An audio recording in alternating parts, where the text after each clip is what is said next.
Hello, I'm Charlie, compulsive eater, bulimic. Really grateful to be here. Um, yeah, we had a baby last year, and uh, so we're in the middle of a sleep regression right now. So I haven't been at your early bird meeting for a few weeks, and it's really great. It's really great to be here and to be awake and to be abstinent this morning and to have this opportunity to speak. Um, I was just praying and asking God to speak through me. I picked up the big book this morning and I opened it on There Is a Solution, so I might share on that for a bit. Um, but before I start, I just want to say to anyone that's new, I was so terrified coming to OA and I hated it, particularly how fearful everyone seems. Um, I felt deeply uncomfortable in OA meetings and furious. Like I'd been numbing a lot of anger with food for a long time. So all of that was coming up, and it was deeply uncomfortable for me to listen to anyone talking about all of this food stuff that I had tried desperately to keep secret for many years. Um, and yet in February this year, I celebrated 10 years of abstinence. So I'm kind of walking proof that this works. If that sounds like a mad long time to you, it is. But it really is one day at a time, this program.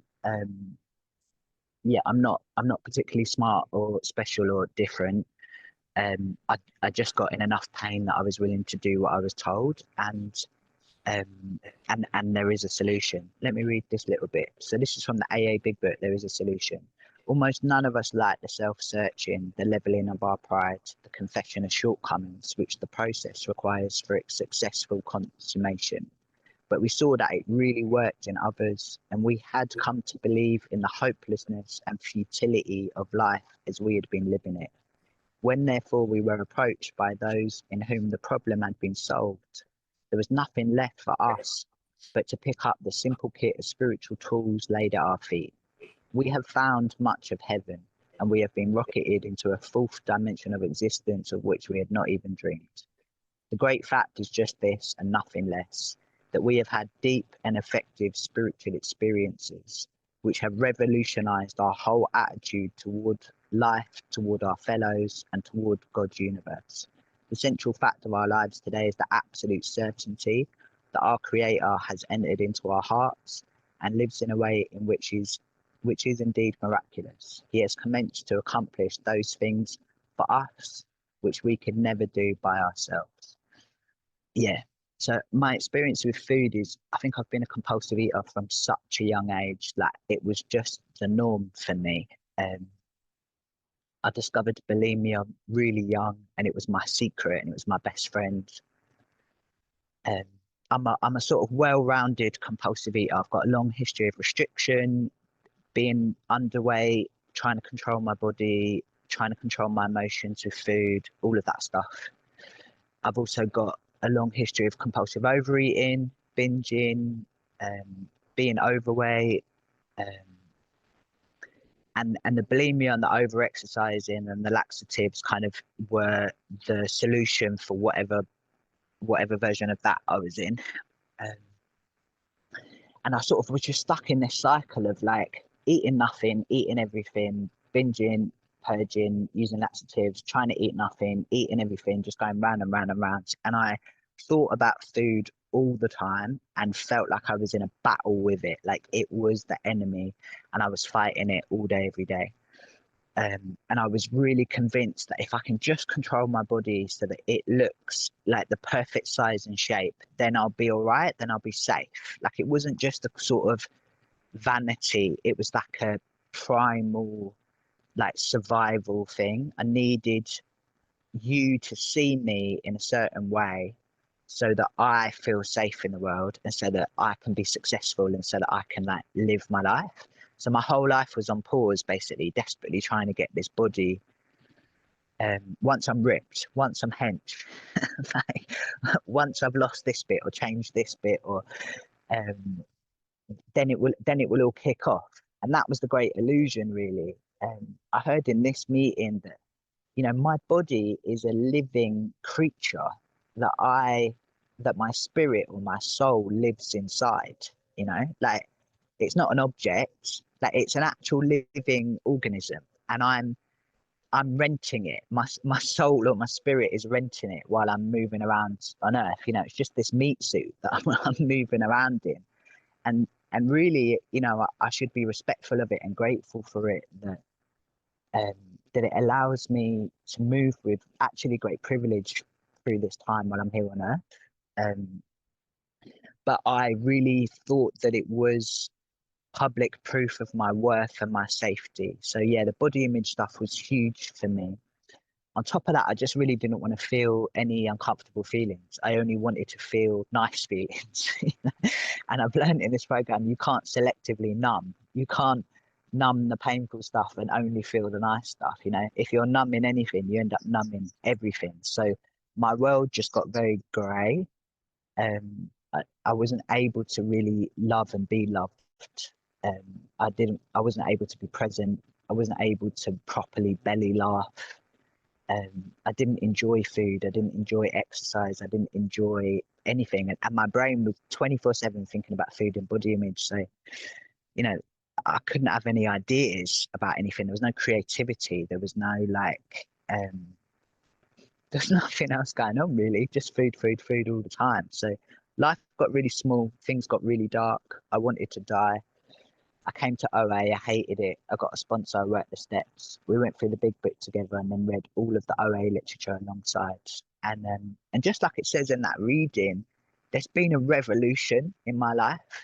It doesn't say the great fact is just this and nothing less, that we have discovered a food plan that works for us, or we have discovered a new personal trainer, or we have discovered the new diet, or we have found that moment in our childhood that caused all of this, or we have really worked out that it is indeed genetic. Or, you know, it doesn't say that. It says I've had a deep and effective spiritual experience, which, if you're anything like me when I was new, was not the solution I wanted, you know, because it seemed so sort of, I don't know, flimsy, or dare I say it, a bit middle class yoga language. You know, I needed something a bit more practical and simple and like accessible than that. And so I'm so grateful for that little asterisk there on page 25 that takes us to the appendix in the back of the big book that explains what a spiritual experience is in a bit more sort of practical everyday language. I think it describes it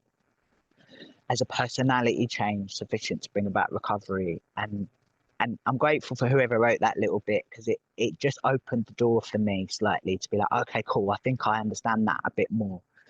The truth is that my spirit was asleep. It was dormant. It was grey. It was numb. It was clouded in fog, in the attempt to protect myself. But also that meant there was no light, no colour, no beauty, no love coming in or out. And so I needed to have a spiritual awakening. I needed to wake up my spirit, which has got everything and nothing to do with food and everything and nothing to do with the body image, you know? So yeah, I had a slightly scary sponsor who took me through this book, took me through the work, and really it was all about my thoughts. What's going on? Why am I so scared to be a human in this body? Why am I so scared of what I think other people think about me? Why am I so scared to be here now? And why am I so scared to eat? I remember as a newcomer crying in front of a plate of food. I had no idea, is that the right size? Is that the right ingredients? Like, I did not know how to eat. I've really had to learn one meal at a time how to fuel my body, so that I can be peaceful and useful. And my experience today, I can see the time, I've got 5 minutes left. So my experience today, yeah, 10 years of abstinence, which is incredible. This last year's been the hardest. I think because of, you know, lack of sleep with a toddler. I'm a dad for the first time, and I lost my dad a few years ago. He died of alcoholism. I go to other fellowships that help me with that. And it's been really, really challenging, and just on a very practical level that I've slipped into self-reliance, and in my thoughts and then in my actions, you know, and that's a dangerous place for me to be, because if I'm left there for too long, I'll start thinking I know how to eat, and I don't still. you know. I still have to surrender my thoughts and my actions to the care of a loving higher power every day. You know, I don't need another coffee, for example. You know, I don't need another whatever. What I need is a glass of water and some fresh air and a nap and some prayer and meditation most of the time. And I'm so grateful for the parents in recovery that have helped me learn how to be a parent. I'm so grateful I don't have to do this on my own. When I'm scared, my default is self-reliance. I'll fix this. What can I do? How can I make this work? Still, years into recovery, and so I'm grateful for the constant reminder that I can't do that. I had a really powerful experience this week. A sponsee phoned me with a problem that was very similar to the problem I was in. And I prayed and asked God to speak through me. And I heard myself saying to this person some really helpful stuff that I then applied in my life. And I thought, bloody hell, like, I'm so grateful to be a sponsor because of moments like that sponsee really saved me from a pickle in that moment. And I'm grateful for this power that we pray to for direction and strength. And yeah, the food today, you know, I feel neutral around it most of the time. I'm having a funny dance with caffeine at the moment, and I'm seeking some peace in that area. I also am looking at the traditions again in my relationship with my wife. It's nothing special or different. I've realized most of my problems are not unique. But you know, having a baby has dramatically changed our relationship, and I'm looking at tradition 7. Where can I be spiritually self-supporting, rather than thinking the problem is I'm not getting enough attention from my wife. You know, I've realized I'm still very immature in that area, and it, you know, can ping off all the body image thoughts like, oh, maybe if I got really hench now and I was like a really fit dad, if I'm a dilf, I think that's the phrase. Maybe then, you know, I'll feel different, and you know, all this stuff. So it's yeah, I realized I'm really immature in that area. I've got a lot to learn there, and it's painful right now, but I'm excited about the emotional and spiritual growth that's happening there. The solution is never changing my body or changing my food plan. The solution is always spiritual. Yeah, I've had the spiritual awakening, and now the trick is staying awake. So if you're new to this program and just tell me how to eat and I'll do it, that's not what happens here. Um, thank God, you know, this is not a diet club. What happens here is we do some step work that connects us to a power of our own understanding so that we can hear our inner truth. It's my belief that we know really how to eat, how to live, how to be, and we've just got way off the path. We've got way caught in the fear woods, and the steps bring us back to back in alignment with who we are, and so that we can all be like our God-given selves.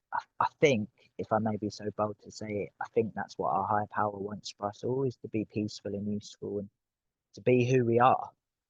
And I was living very unnaturally when I was in my eating disorder. So being in recovery is recovering to my natural state, which is a place of joy and curiosity and wonder and play and kindness and love. Like, that is my natural state. 1 minute. Thank you. Same for everyone. Yeah, I feel so blessed to be alive and to be abstinent. This disease is so dark. I really would be dead if it weren't for OA, and that's not a dramatic overstatement. It gets really violent for me, like really dark. And by working these steps and connecting to this higher power thing, I feel safe enough to be me in the world, and safe enough to eat when I'm hungry and stop when I'm full, and safe enough to move my body, and to actually enjoy being alive.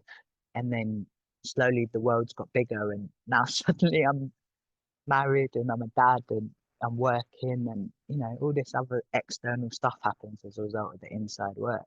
Um, but yeah, I'm grateful to be here and to have said all of that, and I'm grateful I get a chance to listen to you lot now